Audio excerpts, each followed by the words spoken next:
Today we're with Rocco and I want to chat to you a little bit about puppy biting. Now, puppy biting is probably one of the most common questions I get from new puppy owners, and it can be a real pain, especially if you have a herding breed or children in the house. Now, oftentimes when you ask people about this, the general advice is give your dog an alternative, so offer them a toy, or make a high-pitched yelping noise. Now, I don't like either of these options. The reason I don't like the high-pitched yelping noise, it will probably work the first few times. The problem is you sound very similar to a squeaky toy, which we all know dogs normally love.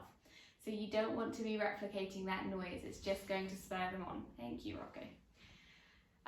So high-pitched yelping noise is a no from me. I don't think that tends to work too well. There you go. Now, other option, offer them a toy instead. You're essentially teaching the dog, when you bite me, I present toys to you. Come on, there you go, Puff. I don't want the dog to think they can manipulate human behaviour and bite someone, and that's how toys are produced. So I'd much rather we weren't inadvertently reinforcing that behaviour from the start. Now, there are some things you can do. What I would suggest you do instead is get into the habit of completely ignoring the dog when biting does occur. Now, this comes with a caveat, and that caveat is understanding why the puppy is biting. If you are not mentally stimulating your puppy and physically stimulating your puppy, so training, play, walks, biting is bound to happen. The puppy is bored and they're trying to initiate play. So make sure you're putting in the necessary management and meeting all of your dog's needs before you start picking which behaviours you're going to ignore. Otherwise, it's really not fair. Now, when I say ignore, I mean as soon as you have that first bit of biting, stand completely still, fold your arms and just look up to the sky. Even shut your eyes if you want to. It's what the mum would do. Now there you're communicating to the dog very effectively. As soon as you bite me, all interaction with you stops, which is the exact opposite of what the dog's trying to achieve there. So it's really, really effective when it's done right. Now with children, I teach them the game of standing statues, and that is where I ask everyone, right, run around the house really quickly, make loads of noise, play with the dog. As soon as there is one bite, everyone has to stand completely still and look up at the sky. Now, after about 30 seconds or so, the game starts again. It really quickly teaches the puppy they are capable of stopping play, and all they have to do is bite someone. And then the puppy learns, right, I want play to carry on, I'm going to stop putting my teeth on the children.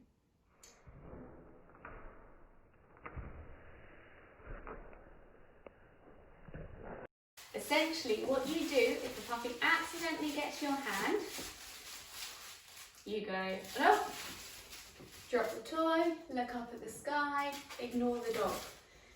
Do this for 30 seconds or so, a minute, until your puppy goes, hey, I want that person to play with me again, and realises you're not paying attention. That moment with Rolo would be about here, where he starts going for my feet and asking, what are you doing, why aren't you paying attention to me anymore? At that point, once they've disengaged with the toy, they're not interested anymore, the fun stopped, I'm going to pick up the toy again and go, hey, look, we can play. It's not a long punishment, it's not really a punishment at all. I'm just teaching the puppy the rules of the game. As soon as you bite my hand, the fun stops.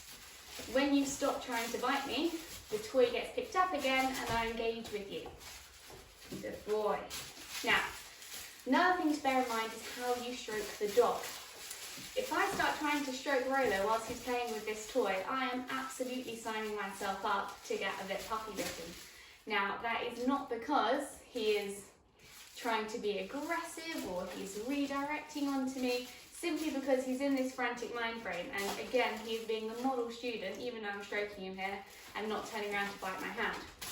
But bear in mind, when your puppy is playing, their brain is not in gentle mode. Don't start touching them or trying to give them physical praise there. Another thing that's important to consider is how you are stroking the dog when they're a bit frantic. Ow.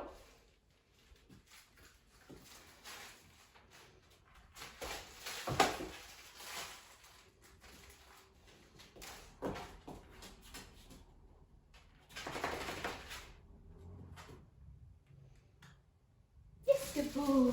Okay. And then the game starts again. So, how you stroke your puppy.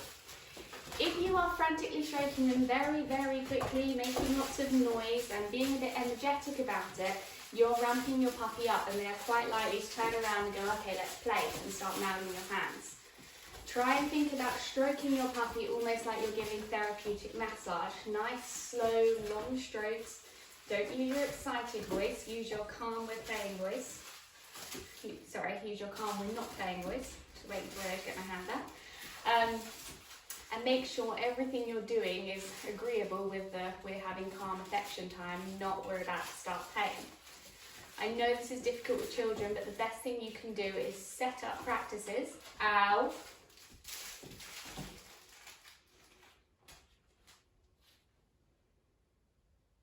Yes, good boy. That's a good boy. You want to try what? Set up examples of children so that you can put them into the right frame of mind and say, right, we're going to make this a game. Have the children run around, and as soon as the puppy opens their mouth and goes to nip them, everyone stands still and ignores the dog. When the dog disengages, they all start running around again. Teach the dog it's that black and white. Everyone ignores you as soon as you start mouthing. Everyone loves playing with you when you keep your teeth to yourself. Good boy, really.